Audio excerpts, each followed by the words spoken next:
Hello, boys and girls. It's story time again here at Friendship. Our book today is The Secret Life of Squirrels Back to School. Does that sound like something you're getting ready for? I hope so. And this is written by Nancy Rose. Let's see about these squirrels going back to school. Most squirrels spend the last days of summer preparing for the cold. Not Mr. Peanuts and Rosie. They have a bigger job to do.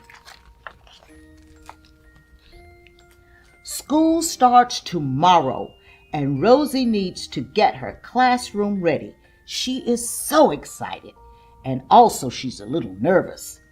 Mr. Peanuts chirps, "Let's go back to school shopping, Rosie." "Good idea, Mr. Peanuts." They head to the store. Rosie fills her cart with notebooks and paper and paints and crayons. "I love buying school supplies," she tells Mr. Peanuts. "It's just as much fun as gathering nuts." And how many of you have gotten your school supplies? I hope all of you. All right, let's see what happens. There is so much to do before Rosie's students arrive. First, Mr. Peanuts helps her unpack all the books. He knows every classroom needs a great library. And if those books aren't in your classroom, then certainly your media center should have those books. But by all means, please read. Rosie hangs a big banner on the wall. She wants all of her students to feel welcome. Then she posts the class rules on the bulletin board. Now that's important. Rosie knows that these will help everyone start the year off on the same and the right path. Her favorite rule is listen while others are speaking. Can you imagine if all those squirrels start chattering at the same time? Mr. Peanuts is outside helping clean the field when he spots some sports equipment. "These look like fun," he exclaims. Mr. Peanuts quite likes to play basketball. How many of you like basketball? All right. Yes, the students will really enjoy recess and gym class with these. Says Mr. Chipper, the gym teacher, "Thank you for helping me with them." And notice the equipment that they're going to be playing with. Mr. Peanuts goes back inside to find Rosie organizing the craft supplies. "Can you help me to set up the art corner, Mr. Peanuts?" Mr. Peanuts starts to move a table, and then he pushes too hard, and the purple paint can tips over. Uh-oh. "Oh, not to worry," Rosie says. She was smiling. "Accidents happen." Rosie is such a very kind teacher, and she always makes sure that there are lots of paper towels. And I think with this purple paint, boys and girls, she's going to need those paper towels. Mr. Peanuts spots a guitar in the corner and starts to play.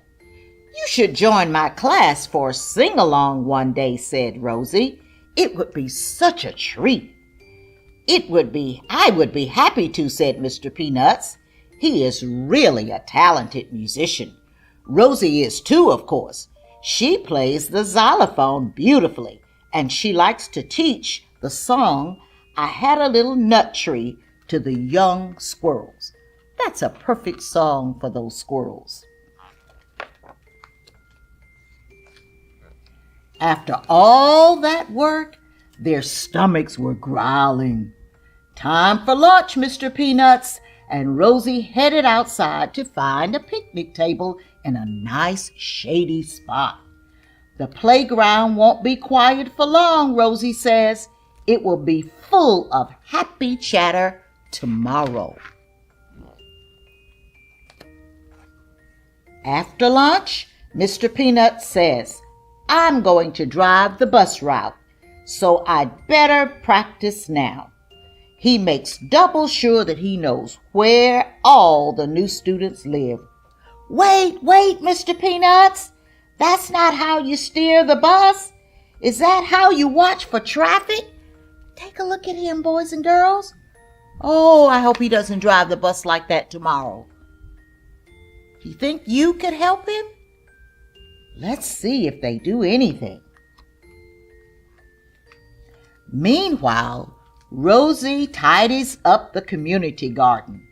Burrowing into the ground is a lot of hard work.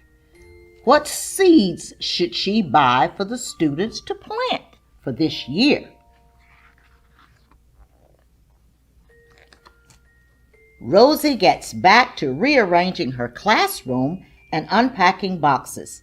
She finds her first aid kit and an extra box of bandages and stores them in the closet. These will come in handy if someone gets their tail in a knot, she thinks. And it is always safe to have a first aid kit around. Suddenly, Rosie hears a friendly voice. She peeks into the classroom across the hall and she sees Miss Chattery at her desk. Rosie stops in just to say hello. Then Rosie goes to the big hall to make sure everything is ready for the welcome address. She has a great speech prepared. Testing, testing. She's testing the microphone to see if it's working. Is this thing on? Is it on? She says into the microphone. Mr. Peanuts gives her a thumbs up from the back. So what does that mean? The mic is ready. In her classroom, Rosie finishes her lesson plan. We will start the day reading the Nutshell Library, she thinks. There are some of her old favorite books. Rosie wants the first day of school to be just perfect. She checks her list and she says, all done. Tomorrow will be the best first day ever, Rosie thinks, and it will. And I hope that your first day is going to be your best. My name is Carolyn Lloyd from Friendship Missionary Baptist Church, Charlotte, North Carolina. Happy school year.